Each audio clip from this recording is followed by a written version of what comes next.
Gente, que saudade de vocês. Todo dia dos namorados, quando eu saio jantar com meu marido, eu penso em algo que é um princípio na minha vida, não só para o casamento. Você precisa nutrir a paixão e o fogo de tudo que você quer viver de verdade nessa vida. E quando eu entrei aqui hoje, a sensação é que eu estava entrando pela primeira vez quando nós inauguramos a AME. Era uma sensação de paixão realmente, por essa verdade, por essa visão e por vocês. Que alegria olhar para cada rosto e perceber que não é apenas uma pessoa e que eu tenho que vir cumprir aqui uma pregação. Mas vocês são fruto da ideia de Deus para esse tempo. Vocês são fruto do amor de Deus e do sacrifício de Jesus. Vocês são os filhos de Deus reunidos aqui para fazer a diferença e marcar esse tempo por aquilo que Deus quer entregar na vida de vocês. Se isso não for demais, eu não sei o que é. Então, aonde estão os filhos de Deus neste lugar? Aleluia! Eu acho que você pode fazer melhor. Eu fosse você, já estava em pé. Aonde estão os filhos de Deus neste lugar? Aleluia! Nós somos... Se é para bater palma, bata de verdade. Lembra? Com fogo e intensidade. Aquilo que fazemos, devemos fazer com tudo. Aleluia! Glória a Deus! Se você quiser sentar, pode sentar. Gente, sabe que isso me fala? Quando Jesus diz: amarás o Senhor teu Deus de todo o teu coração, de toda a tua alma e de todo o teu entendimento. E hoje eu clamava para o Senhor: Senhor, nós precisamos de entendimento profundo da tua palavra hoje. Nós precisamos de revelação profunda que vem do teu Espírito. E nós precisamos de corações férteis. Eu não sei você, mas quando eu estou aí como ovelha, é o que eu oro por mim mesma. Porque eu posso ouvir uma verdade por 10 anos ou mais, e ela não encontrar lugar de revelação no meu coração. Ai, eu não quero isso. E olha que eu já vivi situações onde eu parei e pensei: Deus, eu quantifiquei nos meus caderninhos de oração. Faz 10 anos que o Senhor me fala isso. E por que repetitivamente eu estou negando o meu coração à tua voz? Então há uma diferença incrível na postura do nosso coração. Sabe o que eu descobri? Eu não quero ser assim. Eu não quero ser infértil, ter um coração infértil, porque eu descobri que um dia Jesus disse a uma determinada cidade onde aconteciam vários milagres. E ali, naquele lugar, ele disse assim, ele se retirou para que os milagres acontecessem em outro lugar, para curar alguém fora daquele ambiente de incredulidade. E ele disse: ai de vocês, porque será cobrado menos de Sodoma e Gomorra do que de vocês. E eu olhei e falei: meu Deus, Sodoma e Gomorra para mim era o que é. E o Espírito falou ao meu coração: eles não receberam o nível de revelação que aquele lugar tinha recebido. Tiatira. Então eu sempre clamava: Espírito Santo, nós estamos emergidos num ambiente atmosférico, não é um local entre 4 paredes, mas num ambiente atmosférico de revelação. E eu lembro que eu preguei já sobre isso. Qual o seu comportamento profético diante de uma palavra liberada de Deus? Essa vai fazer mais diferença do que o pregador que está aqui. Vocês sabiam que eu já ouvi Deus a partir de um traidor meu? Vocês sabiam que eu já ouvi Deus a partir de alguém que marcou um horário comigo para falar mal da minha pregação? E eu aprendi com ele. Porque um dia eu ouvi um homem de Deus falar: quando há um coração fértil, até com o diabo você vai aprender. Até com as estratégias que ele fizer, você vai ver aonde ele age, como ele age, para você aprender. Porque a humildade revela o coração de alguém que verdadeiramente se chama discípulo de Jesus. Quantos querem, ou já querem declarar profeticamente: eu tenho esse coração e não abro mão? Quem quer fazer isso hoje? Amém? Então feche os seus olhos, sentindo meu espírito de fazermos isso. E diga assim: Espírito Santo, cega os meus olhos, tampa os meus ouvidos, para minha carne e para todo demônio aqui. Manda para longe de mim toda incredulidade e gera dentro de mim o fogo da fé, da revelação e do discernimento. Em nome de Jesus. Amém. Queridos, eu não conversei com o Júnior faz dias, né, Júnior? Só conversamos sobre o bolo que você ia levar para mim na clínica, né? E o texto que ele usou na oferta vai ser o texto da segunda palavra, porque hoje eu vou trazer uma palavra que será dividida em duas partes. Falaremos uma parte hoje e uma parte ou domingo que vem ou num próximo momento. Provavelmente semana que vem. O fato é que esse texto que o Júnior trouxe estará relacionado provavelmente na segunda parte. Mas Deus quer trazer um tema aqui hoje, que para mim é o tema mais poderoso e que tem uma chave do reino de Deus nas nossas vidas. Por isso Deus insiste com a gente. E de novo, como eu falei com vocês, eu costumo quantificar e ser muito prática com o Espírito Santo. Eu perguntei para o Marcelo: Marcelo, você lembra quando que nós começamos a falar sobre sacrifício na igreja?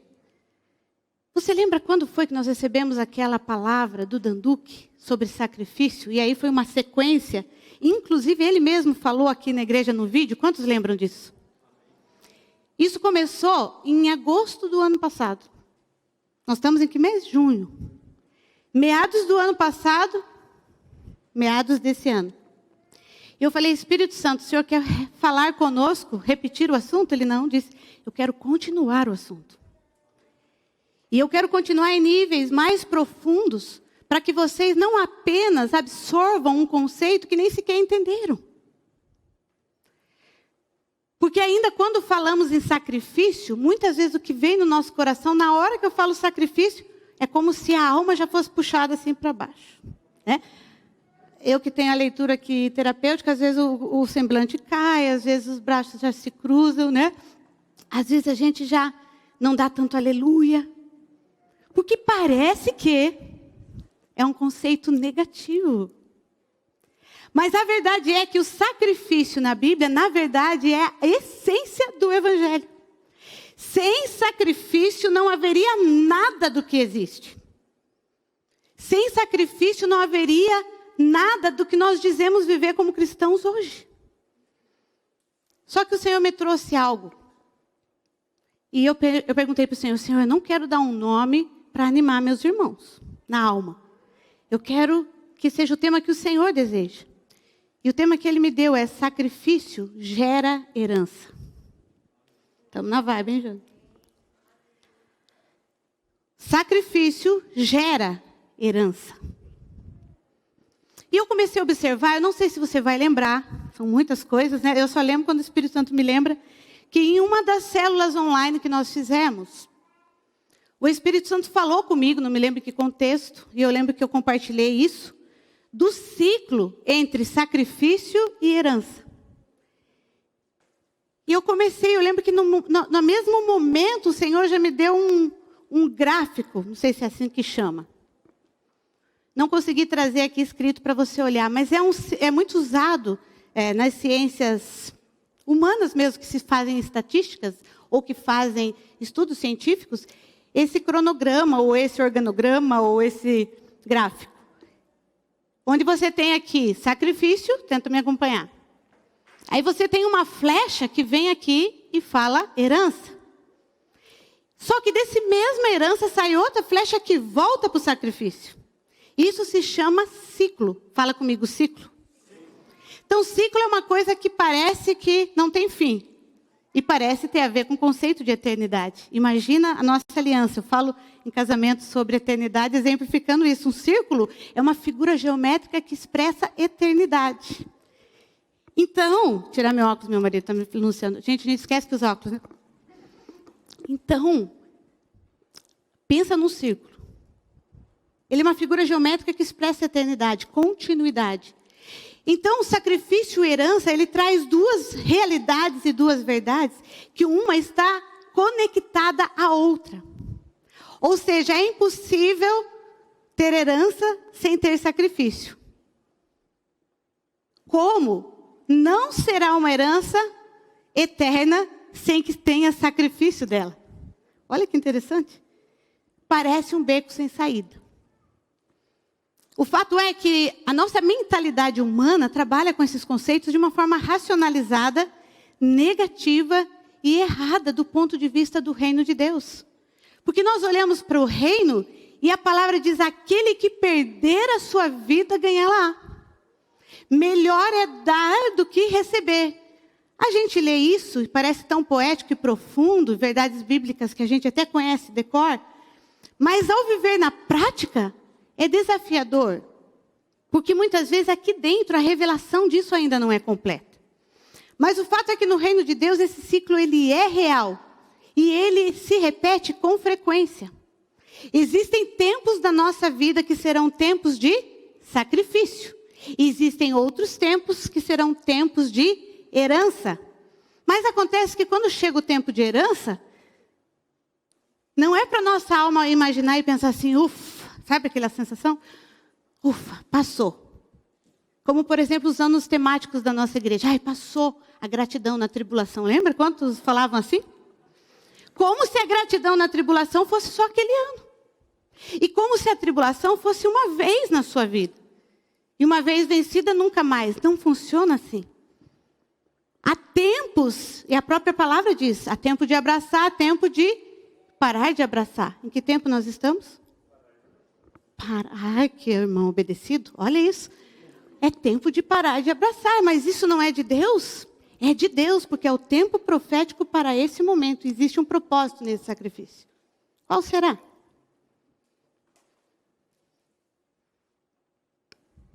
E aí, todo esse pensamento meu com o Espírito Santo me levou à palavra. Porque nós precisamos mergulhar na palavra, amados. É tempo de sermos profundos o mais que pudermos com a palavra de Deus. Se o sacrifício gera uma herança, se em algum momento essa herança também poderá ser um novo sacrifício que Deus pedirá, ou não, que simplesmente você terá o desejo de sacrificar, e se isso gerará uma nova herança, em proporções ainda maiores, e talvez isso gere sacrifícios em proporções ainda maiores, qual é o mistério de tudo isso? E eu quero que você observe Jesus, porque Ele é o centro onde tudo converge. A Bíblia fala assim, primeiro, Ele era Filho de Deus, o nome que está acima de todo nome, aquele que tem, ó meu óculos, por isso que eu estou com ele, aquele que tem toda a divindade em si, e aquele que está assentado no trono, à direita de Deus. Mas em outro momento, do mesmo Jesus é falado o seguinte, e nele não há beleza alguma. E ele não usurpou o ser igual a Deus, mas se humilhou e se esvaziou de tudo que tinha. Seu nome foi ridicularizado, colocado numa cruz, numa placa e colocado Rei dos Judeus. Totalmente humanizado, levado para uma cruz e sido feito menos e menor do que qualquer homem. E você olha para essa balança e você pensa, mas aonde está a verdade? A verdade está no equilíbrio entre essas duas verdades. Há um tempo do sacrifício e há um tempo da herança. E aí, após a morte de Jesus e a sua ressurreição, volta a se falar. E a ele foi dado toda a autoridade no céu e na terra. E ele foi assunto aos céus e se assentou no trono e se tornou o nome que está acima de todo o nome. Aleluia! Por isso nós não representamos a igreja de Cristo com um crucifixo com ele pendurado lá. Mas ele saiu de lá, ressuscitou e o ciclo volta à honra e a um lugar de glória e de herança que era dele. Então eu pergunto para você, se esse é o propósito de Deus, como isso funciona em nós. E aí, se nós olhamos para o Velho Testamento, e muitas vezes nós nos retemos ao Velho Testamento para falar de sacrifício, como se fosse apenas um ato ritualístico, e realmente tem uma parte que era, para que o ser humano conseguisse se relacionar com Deus e estabelecer ali uma religião. E parece que a nossa visão da graça, que Jesus veio e pagou, e realmente isso é real, pagou o sacrifício e foi o sumo cordeiro, aboliu do nosso dicionário o conceito espiritual de sacrifício. Sabe por quê? Por quê? Você precisa fazer perguntas para você mesmo, para ver o quanto você já tem de revelação e quanto você conhece da palavra. Porque o sacrifício que Jesus fez na cruz foi para salvação. E o sacrifício do qual nós estamos falando, que é um conceito espiritual que permanece no Velho e no Novo Testamento e hoje, atualmente, é o conceito de um sacrifício para a bênção e a herança de Deus. Na cultura judaica, isso é muito bem resolvido. Porque eles conhecem muito bem o que é bênção, o que é herança e o que exige do homem para isso. Só que eles ficaram só com a parte da herança e da bênção, muitas vezes. Porque eles não permitiram o sacrifício de Cristo para a salvação. Mas, por outro lado, o cristianismo adotou tão fortemente o sacrifício para a salvação que abandonou o conceito espiritual bíblico de bênção e herança que conta com a nossa parceria no sacrifício. Deu para entender? Se você não me entender, você pode me perguntar aqui no final do culto, porque eu sei que essa palavra é complexa. Mas você precisa continuar a acompanhar esse raciocínio bíblico para nós chegarmos onde Deus quer que você chegue. Então perceba, qual é o equilíbrio que Deus quer com o verdadeiro cristianismo? Que nós tenhamos plena consciência da graça, que não é pelo nosso esforço humano que somos salvos, e nem pelo nosso esforço humano que somos amados. Eu represento a graça de uma forma muito simples lá em casa para os meus filhos. Eu falo assim, ó, o que vocês fizerem de certo ou de errado, nunca anulará o meu amor por vocês. Agora, o que vocês fizerem de certo ou de errado, e as decisões e escolhas que vocês tomarem, com certeza afetarão o destino que vocês terão, de bênção ou de maldição. Isso vai ser responsabilidade de vocês a partir de um tempo, porém, vai trazer ou muita alegria ou muita tristeza para o meu coração de mãe. Deu para entender? Assim funciona Deus. Às vezes a gente quer desafiar para a gente sentir o amor de Deus. Eu vou aprontar bastante para ver se Ele me ama mesmo. Já reparou que o nosso coração é assim? Ou então, eu já ouvi alguém falar assim para mim, você me ama, você me diz que me ama assim. Ouvi isso, amados. Porque você não me conhece.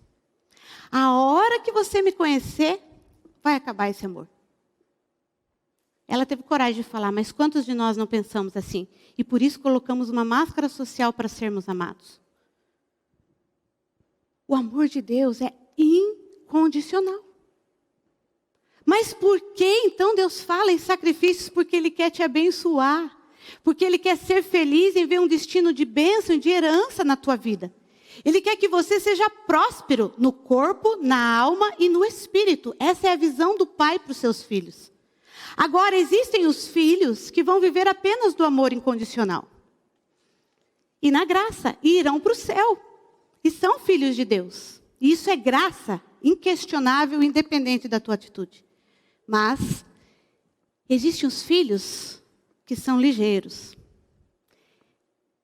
Que entendem que o Pai está dizendo aqui, filho, se você der esses passos aqui, existe um lugar que você pode chegar, que eu não posso levar você sozinho, mas que eu vou deixar um caminho todo preparado e mapeado para que você chegue lá.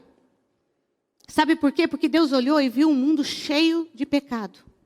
Um mundo cheio de tragédias que alcançou as famílias, o mundo financeiro que levou corrupção para todas as áreas, um mundo tenebroso, uma floresta maligna. E eu lembrei imediatamente agora que alguém teve um sonho comigo assim. Que eu surgia, foi perto do meu livro, que eu surgia no meio de uma floresta, vestida de criança, porém com uma postura de mulher. E eu apontava como se fosse uma luz, não sei, e apontava uma trilha. E eu dizia para todos, entrem por essa trilha. E como era o nome do meu livro? Espero que vocês ainda lembrem. Como é o nome do meu livro? Então, qual é o caminho, amados? Qual caminho eu estaria apontando? Vamos? Se o livro era Decida Brilhar, o sonho era o contexto do livro Os Profetas de Plantão, por favor? Conselho profético? Se eu estava apontando um caminho, que caminho eu estava apontando? Para alguém? Qual é o nome do livro, amados? Decida Brilhar. Então, qual o caminho provavelmente eu estava apontando? Para brilhar. Um caminho para brilhar, quem já leu o livro sabe, que tem a ver em encontrar Jesus. E tem a ver em encontrar um caminho de herança. Na identidade, no destino e na herança física. Aí agora, trazendo para essa metáfora que eu tentei trazer aqui, imagina Deus com você e eu, nessa floresta deste mundo, tudo contaminado, e Ele diz assim, mas existe um caminho. E sabe por que existem os princípios bíblicos? Para você ser abençoado. Então Deus colocou placas nesse caminho para você não se perder na trilha. E Ele disse, é um caminho de herança. Você pode ficar aqui parado desse lado, tudo bem. E terminou aqui a caminhada, você fica só se protegendo dessa floresta maligna. Por que será Deus está usando essa linguagem? Que estranho, não tinha me planejado para isso, mas vamos lá. Então nós estávamos aqui nessa floresta. Você pode ficar aqui, ser protegido de tudo, porque o meu amor te protege. E fica aí, paradinho. E no final, eu te pego no colo e te ponho no céu. Esse é um estilo de vida cristã, não pecaminoso, porém limitado. E nesse outro, papai diz assim, vamos enfrentar os medos? Está a fim de sacrificar? Está a fim de subir o monte? Eu acho que esse monte vai ser Moriá depois dessa palavra de hoje. Em tudo Deus fala. Preste atenção. Vamos subir o monte? Mas tem muitos desafios. Já subi um. Pedras no caminho, subida que parece que você quer voltar. Daqui a pouco a perna trava. É muito desafiador. E isso se chama sacrifício. E nessa hora, mesmo Deus sendo Deus, Ele diz assim, eu quero preparar você para o sacrifício. Eu quero ensinar você. Não vai ser o texto para hoje, mas foi o que aconteceu com Abraão e Isaac. Por quê? Porque cargas d'água, aquela criança foi levada caminhando do lado do pai, parece maldade. Mas você imagina Isaac subindo com o pai? E perguntando, pai, como vai ser? A oferta do sacrifício geralmente fala com a gente. Vai sacrificar mesmo? Tem certeza? E aí, queridos, você imagina o que isso foi gerando no coração desse menino quando esse pai falou assim, fica tranquilo, filho. Deus proverá para si o cordeiro. Na segunda parte da palavra nós vamos entrar em detalhes. Mas o que eu queria reportar aqui, o que foi gerado na vida desse menino sob sacrifício, depois daquele momento. O que foi gerado sobre fé e confiança num Deus que se manda você queimar, pode queimar, porque o que tiver de ressuscitar, vai ressuscitar. Foi a palavra que o Danduque entregou para nós. O fogo que vem de Deus não é para destruir você, mas é para destruir toda a contaminação em você. E isso é transformador. Só que nós precisamos separar, para entrarmos nisso, o sacrifício da salvação para esse sacrifício de herança. Estamos entendidos nessa parte? Precisamos também separar que sacrifício, por exemplo, jejum, não é ordem bíblica. Por isso não é condição nem para a salvação e nem para você viver uma vida cristã. Normal, eu chamo de vida cristã normal, entre aspas, e vida de cristã extraordinária. Qual você vai querer viver? Eu escolhi viver extraordinário desde os 9 anos de idade. Vou para quase 40 anos vivendo uma vida extraordinária. Não tem nada que pague. Porque é sobrenatural. Não é com as leis humanas, é com as leis do reino de Deus e as plaquinhas no meio da floresta negra. Uau! As crianças deveriam estar aqui, iam gostar dessa história. Mas eu acho que Deus está nos tratando como filhos, nos colocando no colo e nos contando uma bela história para nos fazer ver de uma forma diferente o que a gente tem visto com tanto peso. Feita essa diferenciação, você precisa pensar o seguinte: qual geralmente é a moeda do sacrifício? Porque quando eu estou falando em sacrifício, talvez na sua cabeça só está passando moeda de dinheiro. E também o Júnior falou isso, ali introduziu na oferta, né? Tem sido isso muito repetido nos nossos discipulados, inclusive. A moeda do sacrifício pode ser dinheiro? Pode. Mas pode ser tempo. Mas pode ser algo que você tenha. Pode ser coisa ou pessoas. A moeda de sacrifício geralmente será na área que você precisa ser liberto. Ou na área que você precisa viver algo sobrenatural que depende apenas do poder de Deus. A minha pergunta é: em que área você está sendo solicitado em sacrifícios, ou por Deus ou por você mesmo? Agora, se ele não é uma obrigação, se você não fizer, então você não será castigado? Não. Mas talvez você não alcançará lugares de bênção e herança que Deus quer que você receba. A moeda do sacrifício, você vai precisar identificar, porque ela é específica, ela é individual, ela é personalizada. O meu sacrifício não necessariamente será o seu. As áreas que cada um vive, mais uma vez precisamos voltar para a nossa individualidade e identidade. A obra que Deus faz comigo é de um jeito, com o Marcelo foi de outro. Apesar de sermos marido e mulher. O sacrifício, ele necessita muitas vezes ser intencional. E aqui eu quero dizer algo para você. Existem sacrifícios que Deus nos pede, ou uma palavra profética, ou uma palavra liberada para nós, ou uma palavra bíblica que nos cai com revelação em determinada área da nossa vida, de uma forma muito personalizada. Mas pode ser que Deus não mande, Deus não fale para você fazer algo. Mas você, conhecendo os princípios e como as leis espirituais de Deus funcionam para alcançar uma herança, você decide espontaneamente fazer passos de sacrifício em direção àquilo que você entende que quer conquistar em Deus. Isso é muito profundo, porque isso nos leva a um nível de maturidade muito grande. Por que a Bíblia fala assim, ó? Vigiai e orai. Mas existe algum texto, pastores de plantão, dizendo jejuai? Não. Qual é a diferença, pastora? Orai e vigiai está no imperativo, é uma ordem, é um comando de Deus, é uma direção de Deus. Todo cristão deve obedecer. Agora, jejuai não tem no imperativo. Mas ele diz assim, você, quando jejuar, entra no teu quarto. Em outro momento, ele mostra vários incentivos ao jejum, como sendo algo a mais, que vai te levar aos quartinhos da intimidade de Deus em áreas que outros talvez não vão entrar. Fábio, qual o quartinho de Deus que você está entrando que outros não entraram? E aí, isso não é para você sair provando. Tem quartinhos que eu entrei que ninguém nem sabe. Tem coisas que Deus nem te autoriza a sair contando aí, se for para o nosso orgulho pessoal.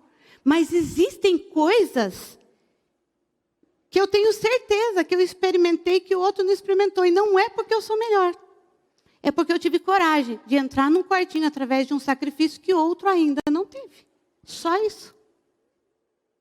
E qualquer um que for ousado em fé, no sacrifício que Deus pediu, ou que você entender no teu espírito, através da palavra que deva fazer, isso vai gerar bênção e herança na tua vida. Então eu quero trabalhar aqui com vocês hoje, rapidamente, apenas uma parte. Se tudo isso que nós entendemos sobre o conceito, a importância e a forma do sacrifício, agora eu quero perguntar, por que sacrificar? Se o objetivo de Deus é nos dar heranças, mas então que tipo de herança e qual é o tipo de herança que eu, pessoa, ou você, pessoa, estamos buscando em Deus? A primeira coisa que o sacrifício atrai é a cura interior. A primeira coisa para que o sacrifício serve é para atrair a cura da nossa alma e principalmente em uma área que gera todas as outras, na paternidade de Deus. E aqui eu quero que você anote aí, mas eu vou contar para você para a gente não demorar. A história da Sunamita está no capítulo de 2 Reis, capítulo 4, versículo 28. Teve uma vigília que eu citei, foi tudo muito rápido ali no meio da unção, mas agora eu quero explicar um pouco melhor para você compreender. A Sunamita era uma mulher de riquezas, então a área de carência dela não era financeira. Quero inclusive começar por essa, porque tira da nossa cabeça que só tem a ver com dinheiro. E essa mulher, ela construiu um quartinho para o profeta. Acho que eu preguei isso no Entre Amigas também. Ela construiu um quartinho para o profeta, um ambiente profético para receber homens de Deus na casa dela. Por que ela fez isso, amados? Só para parecer status espiritual para o profeta? Não. Ela entendeu uma verdade bíblica. Aquele que recebe um profeta, na qualidade de profeta, recebe a unção de profeta. Ela entendeu.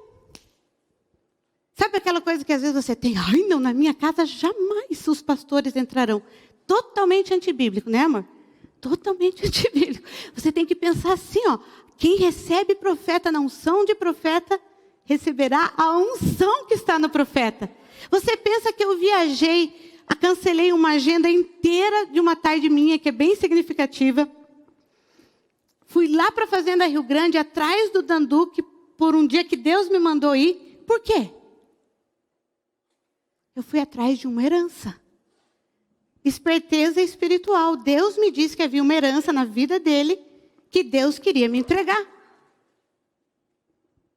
Agora, se eu sou lerda no meu espírito, eu ia dizer, transferi uma agenda inteira. É longe. Outro dia que o Danduque tiver, quem sabe? A gente faz isso ou não, gente? Hoje no culto, não, hoje está frio. A gente não tem essa esperteza no nosso espírito. E na verdade, nós temos, nós não ativamos. Porque Deus já colocou em todos nós. Isso se chama, que eu estou chamando esperteza no espírito, na Bíblia se chama discernimento. Se você tem percepção e discernimento, na sequência virá sabedoria. O que é sabedoria? Tomar o que você discerne e praticar. A fé é prática, amados. Por isso tem muita gente paralisada culpando Deus e o mundo. Mas na verdade precisa de ação prática em direção ao que Deus já está falando faz tempo com você. Então, se alguma coisa eu recebi naquela tarde, não é porque eu sou uma filha escolhida e preferida de Deus, é porque Deus deu um comando, eu obedeci, e ao ir atrás de algo que é bíblico, eu recebi uma herança. Aleluia, glória a Deus, e simples assim. Um dia eu estava orando aqui, após ter contado esse testemunho, alguém veio, orou aos meus pés, eu fiquei até constrangida, porque eu não estava entendendo. E ela disse, eu quero aprender a ter esse discernimento. Eu comecei a chorar. Sabe por que eu senti? Ela compreendeu no espírito dela. Talvez foi uma em muitas pessoas. Mas ela compreendeu que não era a respeito de mim, era a respeito do que Deus derrama sobre nós. E naquele momento eu entendi, pai, eu me comportei. Naquele momento eu quis trazer um paralelo. Porque a gente fica olhando para as pessoas da Bíblia e a gente acha que eles eram super. E nós não conseguimos ser como eles. A gente precisa pegar os personagens bíblicos e dizer, Deus, eu me identifico aqui, ó. E é aqui que eu quero agir com o mesmo espírito, com o mesmo princípio espiritual e ter a mesma herança. Só que escute bem o que acontece. A Sunamita recebe o Elias. Daí, naquele momento, o que acontece? Ele fica tão impactado que ele fala assim, o que ela precisa? Porque quem recebe o profeta, recebe a honra do profeta. Ela nem falou, ele perguntou o que ela precisa para outra pessoa, terceirizado ainda. E alguém disse, ela não tem filhos. Ele imediatamente orou para que ela tivesse um filho. E ela teve um filho. Mas a grande questão é, quando ela teve aquele filho, logo depois, o que aconteceu? Vocês lembram? Morreu. Aí o pensamento dela foi óbvio.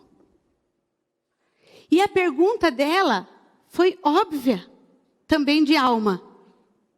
Ela disse assim, mas eu não pedi. Eu não pedi que orasse para me dar um filho. E agora ele morre? Como pode? Talvez Abraão não verbalizou, mas ele possa ter passado um pensamento lá na mente dele. Poxa, Deus me deu uma herança, me deu uma promessa, e agora ele pede. Você vê que sempre está em questionamento o ciclo da herança e do sacrifício? Naquele momento, amados, o Senhor me mostrou o seguinte. Se a sunamita não tinha filhos, será que realmente... Será? São tudo perguntas hipotéticas. Será que realmente ela não queria? Será que ela não tinha coragem de pedir? A fala e a resposta dela quando ela disse, porque se eu não pedi, por que me deram para morrer? Pode denotar uma questão. Ela já não pedia, ela não podia ter filhos. Ela já não pedia para se proteger daquilo exatamente que estava acontecendo.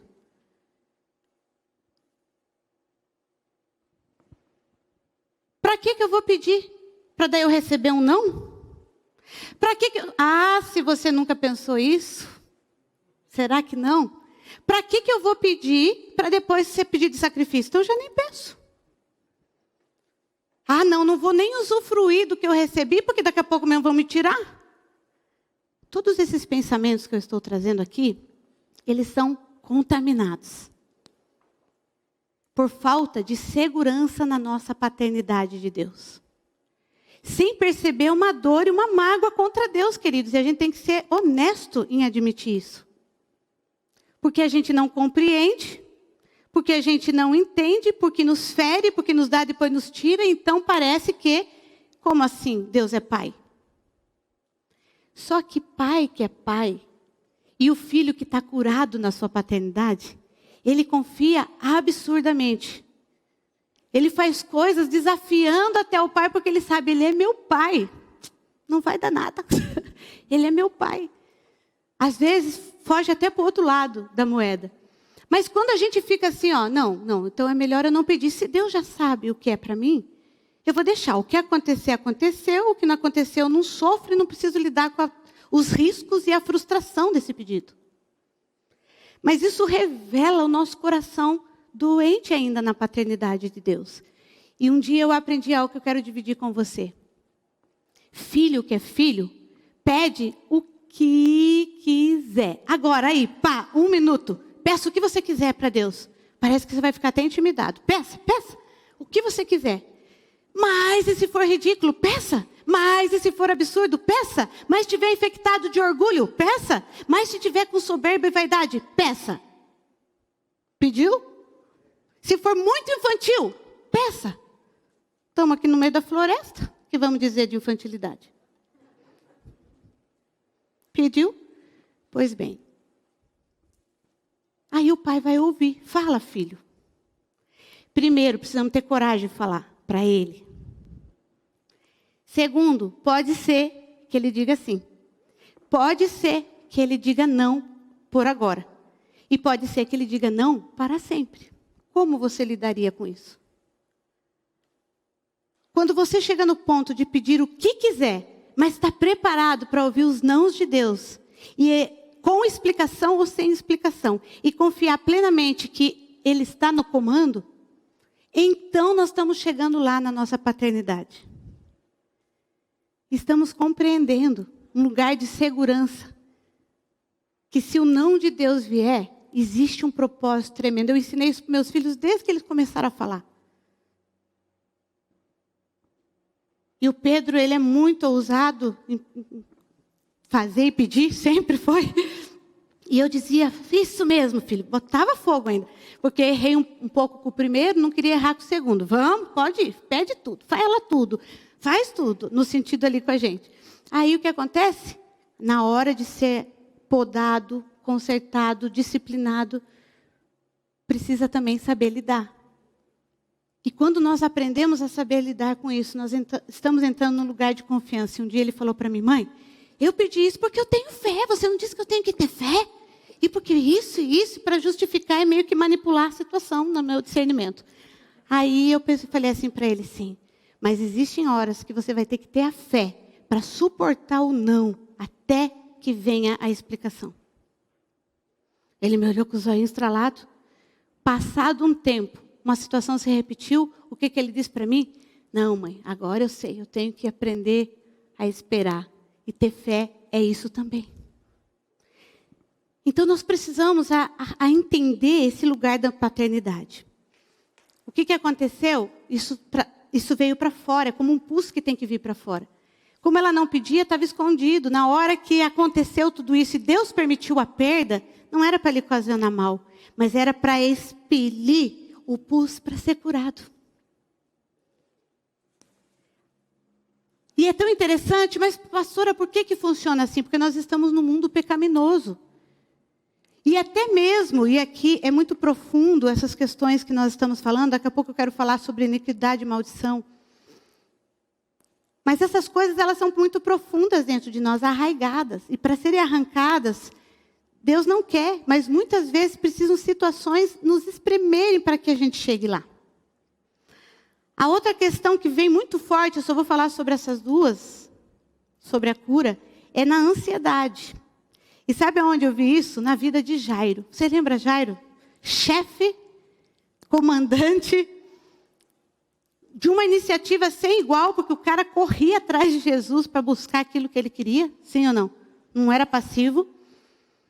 Só que no meio do caminho do Jairo surge uma outra cura. Vocês lembram? A mulher do fluxo de sangue interrompe o processo. Estava tudo sob controle. Como um bom líder, eu entendo muito bem Jairo. Estava tudo sob controle. O tempo estava cronometrado. Ele sabia todas as leis que regiam Jesus, porque ele citou. Se você der uma ordem, o anjo já chega lá e já faz. Ele sabia tudo. Ele estava no comando e exercendo todos os princípios. Mas, de repente... E tudo isso ele estava fazendo porque ele estava com muito medo e insegurança de perder a sua filha. Essa era a verdade. Mas ele estava passando que ele estava no comando de tudo. Quando Jesus interrompe e espera, deve ter dado uma angústia sem igual. Eu já passei por isso. Você fica esperando uma coisa que você sabe que já devia estar acontecendo. Sabe aquela aflição? O que foi revelado na vida de Jairo? Por que Jesus quis atrasar, entre aspas? Porque quando ele chegou, a menina, em vez de doente, já estava morta e ele precisou ressuscitar. Em todo aquele percurso, Jairo expeliu para fora a ansiedade dele. O nível de controle dele, apesar dele estar certo e correto nas posturas dele. O nível de espera e de compreensão de quem realmente estava no controle. E a gente é tão assim, gente, que a gente quer controlar até a nossa própria cura.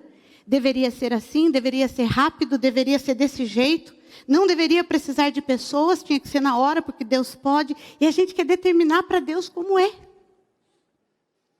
E como Jairo, muitas vezes, o sacrifício da espera e do tempo certo vai ser pelo grau de ansiedade que Deus quer curar na gente. Ah, você quer ser curado da ansiedade? Sabe qual pode ser teu sacrifício? Espera. Você quer ser curado da ansiedade? Entenda o que eu estou trazendo aqui, amados. Na área que Deus quer liberar a bênção e a cura na tua vida, é a área onde Ele vai te pedir o sacrifício. Geralmente. Você quer ser curado do controle? Você vai ser testado no sacrifício de entrega e de esperar tempos de Deus e do jeito de Deus diferente do teu. E não é por birra de Deus, é porque Ele quer abençoar você com cura da tua ansiedade e te tornar leve para viver a vida. Então, primeiro, ele atrai a cura, o sacrifício atrai essa cura, tanto na paternidade, que precisa ser o primeiro tópico curado na nossa vida, como na nossa ansiedade. E quando ele fala para aquela menina lá no quarto, filha de Jairo, Talita Cumi, a palavra quer dizer nova vida. E o Senhor falou no meu espírito, esse novo que veio na vida de Jairo, sem igual, foi recompensa ou resultado do sacrifício ao qual ele se submeteu, sem se ofender com Jesus, sem perder a fé e entregando o controle para que Jesus faria. A segunda coisa, para que sacrificar? Por que sacrificar? Para receber perdão da nossa iniquidade e retirar toda a maldição e juízo de Deus da nossa vida. Rapidamente aqui, isso nós explicamos muito no encontro, se você esteve lá, você já compreende mais. O que é iniquidade? São pecados geracionais nas nossas famílias, enraizados em nós. Muitas vezes nós já nem cometemos mais, mas carregamos marcas traumáticas ou sinais comportamentais de atitudes de alma ou de comportamento mesmo, que são consequências dos pecados geracionais na nossa família. A gente carrega isso, às vezes nem sabe. E o que acontece? Às vezes Deus vai pedir um sacrifício, ou você vai ser impulsionado a fazer um sacrifício, justamente para que uma maldição seja retirada de você. E isso a gente verifica, por exemplo, na vida de Ana. Eu quero citar rapidamente, porque eu vou falar melhor sobre ela na próxima palavra. Ana estava infértil. Lembra disso? A mãe de Samuel. Ninguém, nem Deus pediu para Ana sacrificar Samuel. Não sei se você lembra. Consagrar Samuel. Foi um ímpeto da Ana, um desejo da Ana, se ela tivesse o filho, ofertar. Mas eu quero contar o contexto para vocês rapidinho. Naquela época, tinha havido, igual a gente fez, bem hoje nós fizemos uma consagração de criança aqui. Foi profético e oportuno. Esse era um costume também que se tinha lá no Velho Testamento. E as pessoas e as mulheres e as famílias começaram a deixar de consagrar as crianças a Deus. E pior do que isso, eu não sei se vocês lembram, mas na época da contaminação da idolatria, eles começaram a oferecer crianças a outro deus chamado Moloque. Estava todo contaminado, ou seja, eles não estavam obedecendo a plaquinha da bênção. Estão entendendo? Qual era a plaquinha da bênção? Consagrem as crianças a mim e elas estarão protegidas de todo mal externo, de toda praga, de toda maldição espiritual. E era o que eles faziam. De repente, ou eles não faziam, ou eles consagravam ainda a um outro Deus, matando aquelas crianças para aquele Deus. Que grave isso. O que acontece? Uma maldição. Mas veja bem, queridos, a maldição não é Deus. Muitas vezes a gente lê ali falando que Deus fez, que Deus trouxe, que Deus... Na verdade, o fato de não obedecer a plaquinha da bênção que Deus estabeleceu, você saiu da rota da bênção. Deus determinou a linha de ação e a trilha pelo qual você tem que andar. E é ali que Ele está. Porque Ele escolheu estar ali para te abençoar. Mas se você toma essas decisões fora dos princípios que Ele estabeleceu, é você que se retirou para um lugar, do lugar da bênção. Logo, você está debaixo de uma maldição. Agora pense comigo. Se eu não estou fazendo isso, mas a minha família fez. De geração em geração. O que eu preciso fazer? E é para isso que existe a graça e o sacrifício de Jesus. Me apropriar do sacrifício de Jesus, a minha família toda estava para cá, e pelo sacrifício de Jesus eu volto para o trilho estabelecido da bênção. Me aproprio de novo e aquela maldição será anulada da minha vida. Deu para entender? Foi o que aconteceu com Ana. Olha isso, gente. Fruto de toda a falta de consagração daquelas crianças, ou consagração a Moloque, o que se estabeleceu em Israel? Um alto índice de infertilidade. Por que a gente vê tantas histórias de mulheres inférteis na Bíblia? Veja bem, existem coisas que são frutos de pecados específicos, de iniquidades específicas. Existem outras que são frutos naturais, porém do pecado original de Adão, porque doença nenhuma veio de Deus. Tudo veio fruto do pecado.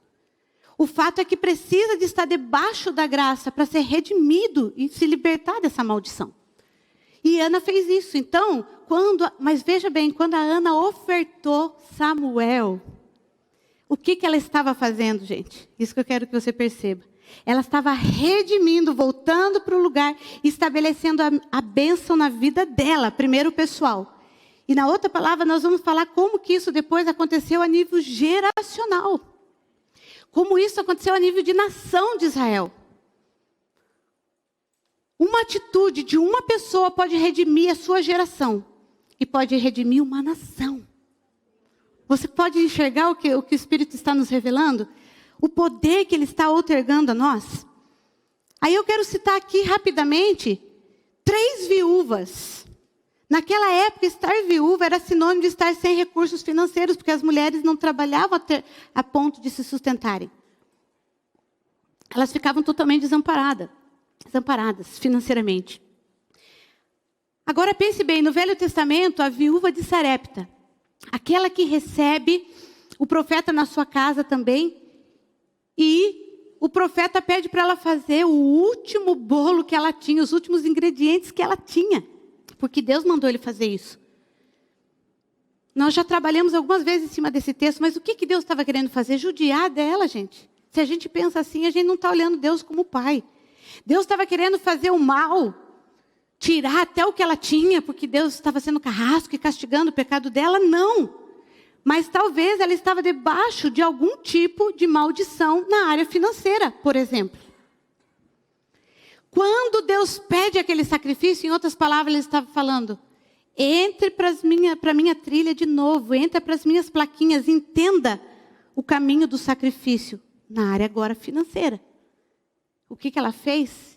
Eu tenho certeza que a revelação dentro dela disse para ela mesma: o que é um último bolo perto do que Deus pode fazer através desse profeta na minha vida?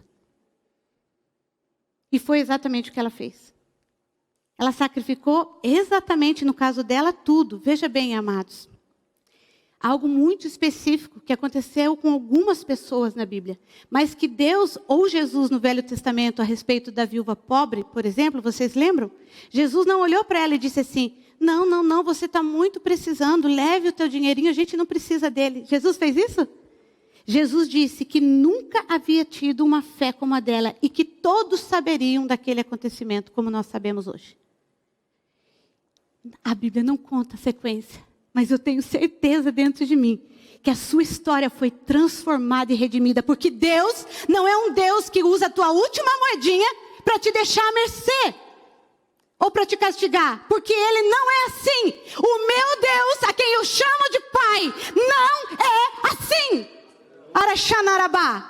E é contra Mamon que nós precisamos lutar, amados, porque Mamon mente no teu ouvido contra o teu pai. E se ele te convence, ele te segura na miséria. Ele te segura na incredulidade. Ele te segura na mediocridade de um casamento. Ele te segura numa religião vã que não muda nada. Ele te faz vir num culto ritualístico para você sentir menos culpa. Isso não é fé e não é religião. Ou melhor, não é religião cristã, é religião vazia de vida. Porque religião, o mundo está cheio, mas falta Cristo em nós, a esperança da glória. E existe um lugar, e ele é muito tênue, eu estou indo delicadamente aqui, detalhadamente, para nós entrarmos, porque um dia Jesus disse: a minha igreja perece porque lhe falta conhecimento. E eu risco dizer, amados, a letra sem o Espírito mata. Mas o Espírito sem o entendimento da palavra também mata. Porque você espiritualiza o que não é para espiritualizar, para justificar as mediocridades da nossa alma ou as nossas irresponsabilidades com as atitudes de voltarmos para o caminho da bênção. E ainda atribuímos a culpa a Deus e ao sistema. Deus quer nos curar profundamente. Não é à toa que estamos vivendo como nação, como terra. Essa pandemia, amados. Não vamos falar sobre hoje, é na segunda palavra. Mas existe um juízo de Deus estabelecido não para nos destruir, mas para nos fazer voltar de novo para o trilho das placas que nos conduzem à herança e à bênção. E isso exige sacrifício. E agora, se queremos entender o perdão da nossa iniquidade, nós precisamos compreender que sim, é difícil, exige sacrifício. Tem pessoas fazendo tratamento com a gente, e em 2 meses que é o resultado de uma vida com atitudes e semeaduras erradas. Não é assim que funciona, queridos. Jesus pode fazer imediatamente? Pode. Se fizer parte do teu processo, Ele fará. Mas na maioria das vezes eu vejo um Deus de processos. Que gera sacrifícios e que sacrifícios geram herança e conquista. Quais iniquidades estão sendo rompidas na tua vida? Que você precisa sacrificar algo nessa área. Sacrificar dinheiro? Sacrificar prazer sexual? Sacrificar um casamento? Não em nível de divórcio, mas de expectativa, ou de casar com alguém que você sabe que não é de Deus? Sacrificar desejos em prol de uma santidade? Existem sintomas externos que vão mostrar para você qual é a área que Deus quer retirar a maldição da tua vida. É nessa área que normalmente Ele te pedirá sacrifícios. É a tua parte nessa parceria do que Deus quer realizar em você. E isso é magnífico, porque fala de um Deus que nos fez pessoas para sermos maduras e participarmos do processo. Mesmo sendo Deus, Ele não impôs nada sobre nós, nem de ruim nem de bom. Ele nos ensina o caminho e nos diz, agora você escolhe. Ele diz, eu coloco diante de vocês um caminho de bênção em Deuteronômio e de maldição. Escolhe, pois, a vida e viva. Uau, eu acho genial. E tem gente dizendo que a igreja é lugar de gente bitolada. Para mim, a igreja deve ser o lugar das pessoas mais inteligentes da terra. Emocionalmente, fisicamente, intelectualmente e espiritualmente. Nós temos tudo para brilhar. Nós temos tudo para brilhar. E por que não brilhamos? Porque colocamos nossa luz debaixo de uma candeia. E Jesus disse, não coloquem a vossa luz debaixo de uma candeia, mas despertem e resplandeçam a minha glória na terra. Shinarabarasi. O mundo está tentando imitar com palavras e palestras de motivação. Motivação alguma te tira deste lugar, amado. O que te tira deste lugar é sacrifício e ação de acordo com a ordem de Deus na tua vida. Aí sim você vai ver o nível de motivação que virá.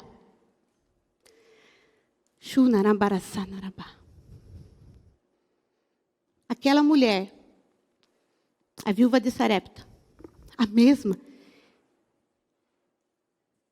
que passou essa história do milagre do último bolo. Foi para quê? Para ela viver, sim ou não? Para ela ter prosperidade e viver. O que acontece depois? O filho morre. O filho adoece, de outro motivo. Amados, ela disse assim, ó.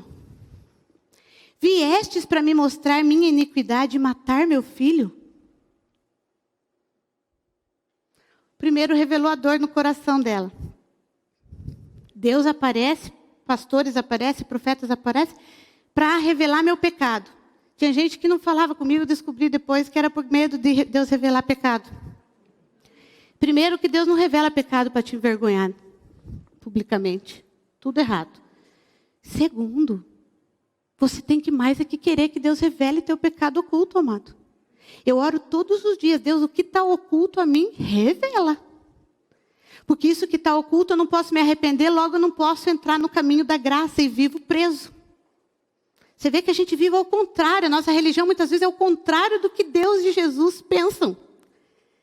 E ela falou isso, viestes para me mostrar minha iniquidade, matar meu filho? Não, aquele é o ato de sacrifício, para que essa dor viesse para fora e para que ela pudesse ser liberta e viver o que Deus tinha na vida dela. A viúva pobre, Jesus não negou, deixou ela sacrificar. A viúva de Sarepta, Deus não teve dó, porque Deus não tem dó, Deus tem misericórdia. E você sabia que o dó, você não quer tirar nada da pessoa. A misericórdia, se for para tirar, para ela ter mais, você faz. Se você for dar um não para o teu filho hoje, ele vai ficar triste com você, chateado, mas você sabe que no futuro vai ser o brilho da vida dele, você vai dizer não. Isso é misericórdia. Dó não é amor. É autopreservação e egoísmo. Porque eu estou preocupado com o que as pessoas vão pensar de mim. E não com realmente o destino delas. Até para fazer ação social nós precisamos de ter misericórdia, não dó, pena. Eu não tenho pena de quem é um filho de Deus, nasceu para brilhar. Se a pessoa está na miséria, amado, escute bem o que eu estou te falando. Qualquer um de nós, e eu já passei, eu precisei ganhar fralda para os meus filhos. Porque tem gente que fala, é fácil para você falar, né? Mas quando a gente está passando nesse lugar, existem coisas no nosso coração que são expostas que em outro não são. E aquilo era misericórdia de Deus sobre a minha vida. Mas eu não sou, e não era para ser miserável. E viver uma vida sem nunca poder ter nada, como a gente fala. Isso é um espírito de miséria da nossa mente, uma falsa crença dentro de nós, que nos paralisa. Porque se a gente já pensa isso, a gente não vai nem lutar para viver coisa diferente.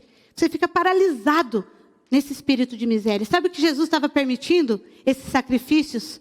Inclusive a igreja da Macedônia, vocês lembram? Uma igreja que estava passando necessidade. Paulo provavelmente falaria, vocês não precisam participar desse movimento de oferta.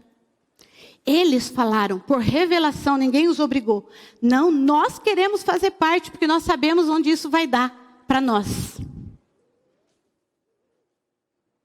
E esse tipo de coisa só acontece na Bíblia para mostrar o poder de um sacrifício e para mostrar que o sacrifício faz parte, inclusive, da libertação desse espírito de miséria mental que nos prende. Eu já olhei para pessoas que Deus me mostrava um rei, mas estava vivendo como Mefibosete. Por que Davi trouxe Mefibosete para a mesa do rei? Porque ele era rei, mas ele estava escravo do espírito da miséria, vivendo como mendigo na rua. Com isso, eu não estou dizendo que todos os cristãos vão ser ricos. Nós estamos falando de prosperidade, que não é sinônimo de riqueza. Prosperidade fala de crescimento. E fala do que o próprio Davi disse, fui jovem, e agora eu sou velho. Eu nunca vi um justo mendigar o pão. E quando ele viu um mendigando, ele trouxe para a mesa do rei. Aleluia! Ora sim, Narava. Filhos de rei são príncipes. Entende, queridos? O nível do reino, o nível do governo, o nível de abrangência, o nível de riqueza vai variar. Mas a identidade, ela é única. E nós precisamos entender isso. E por último, o sacrifício atrai multiplicação sobrenatural. Se você olhar para a viúva de Sarepta, foi o que aconteceu. A viúva de Sarepta, aquele bolo que ela deu resultou em vida e prosperidade. Tem uma outra viúva sem nome, diz que era uma viúva de um profeta, que ela foi e solicitou para o profeta uma oração. E ele falou, vai, pega todas as vasilhas no teu vizinho e traga. Coloca azeite e vai começar a multiplicar. E você vai vender esse azeite e vai pagar todas as suas dívidas. Espírito de sacrifício que gerou, ela sacrificou o quê? Eu fiquei pensando aqui nesse texto, o que ela sacrificou, Deus? Ela sacrificou a reputação dela. Ela é mulher de um dos profetas que tinha morrido, discípulos do profeta. E a Bíblia diz que ela foi pedir. Você lembra que a outra, você vê como que Deus muda de estratégia? A gente não pode pôr Deus numa caixinha. Para uma, ela nem pediu. Deus terceirizou e ainda falou para outro que ia dar para ela. Essa, Deus não fez nada, ficou esperando. E ela foi pedir, porque no caso dela havia uma chave em ela ir. Sabe aquelas coisas que você diz assim, mas por que eu tenho que ir lá falar com o pastor, a pastora? Mas por que eu tenho que procurar meus discipuladores? Deus não sabe de todas as coisas? Geralmente, quando Deus manda você ir, é para quebrar teu orgulho, tua reputação e para que você demonstrar com atitude prática o que você realmente quer. Quem realmente você é. Isso aconteceu com essa viúva, isso aconteceu com a viúva do profeta, com a viúva de Sarepta, e aconteceu com toda uma descendência que nós falaremos na próxima palavra. A minha pergunta hoje é, quais os sacrifícios? Primeiro, você quer viver esse novo nível de vida extraordinária? Ou você quer viver essa vida normal? Se você disser sim, eu não juro porque eu não juro, mas eu prometo para você que eu não vou te julgar, porque você tem esse direito. Realmente tem. Deus não lhe impõe, quem dera eu. Agora o que eu estou te dizendo é que Deus propõe uma vida extraordinária, sobrenatural, do lado dele. Por um caminho um pouco sacrificioso, bastante, médio ou bastante, depende. Mas que você vai descobrir novos horizontes da tua vida pessoal, da tua vida familiar e da tua vida espiritual. Aonde você quer estar? Primeiro, é isso. Segundo, você quer fazer sacrifícios? Então pergunte para Deus, em qual área, Deus? Qual é essa área que eu estou me debatendo? Até aquela que me frustra e às vezes quer me afastar de ti e da igreja. É bem nessa aí, ó. É no tendão de Aquiles. Sabe essa que vem na tua cabeça aí? A banda pode vir vindo. É nessa aí que Deus quer mexer hoje. Essa que já te deu um desconforto, que já te mexeu, que você não se sentiu confortável, que você sabe que está resistente dentro de você, é nessa aí. Então tenha coragem de perguntar para o Espírito Santo. Espírito Santo, existe um sacrifício que você quer pedir para mim? Ou eu, agora ao entender essa palavra, entendi o sacrifício que eu quero e preciso fazer. Ou ele pode falar ou você pode escolher. A Bíblia mostra os dois casos. Se você entrar neste lugar, uau! E é por isso que quando eu prego sobre isso, eu não consigo pregar uma palavra de sacrifício com peso no coração. Porque foi a minha vida, amados. Foi a minha vida. Todos, 100% dos sacrifícios pedidos foram heranças conquistadas. E eu só tenho 46 anos. Talvez esteja só na metade da minha vida. Quem pode dizer amém? Eu não sei você. Mas essa aventura que eu tenho abraçado com o Espírito Santo tem me levado a ver coisas incríveis espiritualmente, emocionalmente e materialmente. E eu quero incentivar você nesse dia de uma forma muito, e eu vejo o Espírito Santo fluir aqui, num nível de maturidade profundo. Inclusive nós, profetas, pastores, diáconos. O Espírito me mostra que muita gente, por justamente achar que galgou já alguns lugares, estagna. Inclusive eu. Já me peguei assim algumas vezes. Nós não podemos estagnar, porque o ciclo, ele é contínuo. Espírito Santo, agora, existe um lugar aqui, revelador do teu Espírito, que eu não posso gerar em ninguém, mas o Senhor pode. Como o Senhor gerou em mim, Pai. Como o Senhor gerou em mim agora essa palavra de sacrifício, que vem atrelada a uma promessa de herança. Eu olho para isso como uma palavra de revelação e mais uma chave, ou uma amplitude maior dessa chave que o Senhor já tem nos apresentado. Nós não queremos paralisar, Pai.